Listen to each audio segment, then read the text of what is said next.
It's time for some tea with tea on this Talk Therapy Tuesday. I'm Tanya McLean-Nicholas, licensed marriage family therapist and owner of Renewed Hope Counseling. I'm continuing my talk on people pleasing. I really could stay on this topic for a very, very long time.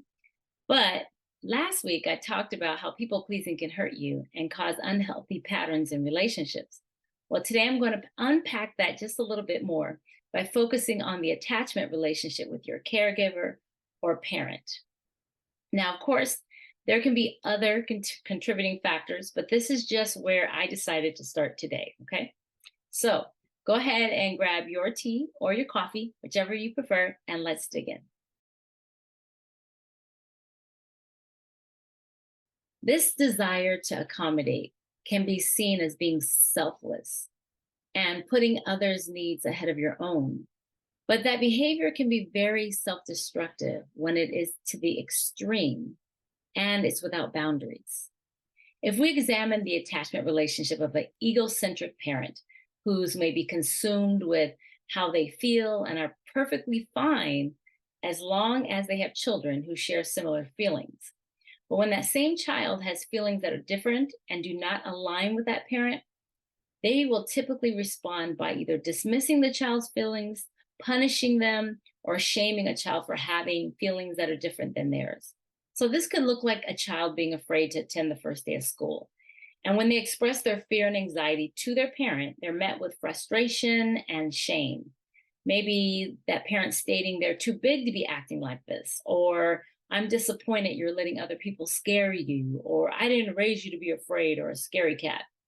Sometimes the child doesn't even have to express their feelings. They can have an accident, maybe like spilling milk or tipping something over, or just simply making a mistake. And then they're met with, how could you be so clumsy? What's wrong with you? Once again, they're met with guilt and shame and anger. You take that type of parenting versus a parent having an empathetic response by trying to further understand their child's fears with questions like, tell me more about what you're feeling or what you're afraid about, or maybe even normalizing that when you make a mistake, it can happen to anyone, and helping a child maybe even to brainstorm some solutions to their mistake. How a parent handles their child's feelings teaches a child how to trust or maybe even distrust their own feelings. And when a child distrusts their own feelings, they learn to keep their feelings inside because they fear they're wrong or fear of being ashamed of themselves. They're going to continue to discount how they feel and always put their parents' feelings first. Over time, this pattern, it becomes not only in the parent-child relationship, but you start to notice it unconsciously or unconscious tendency in other relationships. And before you know it, you have an adult child, and yeah, I said adult child, who believes their feelings are less important than other people's. And another aspect of this would be a parent-child relationship where the parent is just emotionally unavailable and the child experiences rejection from their parent. Now, of course, this doesn't mean the parent is conscious of this behavior, they could be, but emotionally unavailable parents tend to withhold acceptance and approval in order to sometimes maintain a position of power in the relationship. The parent may be critical and difficult to please. So what the child does is they maintain this quest to win approval from the parent.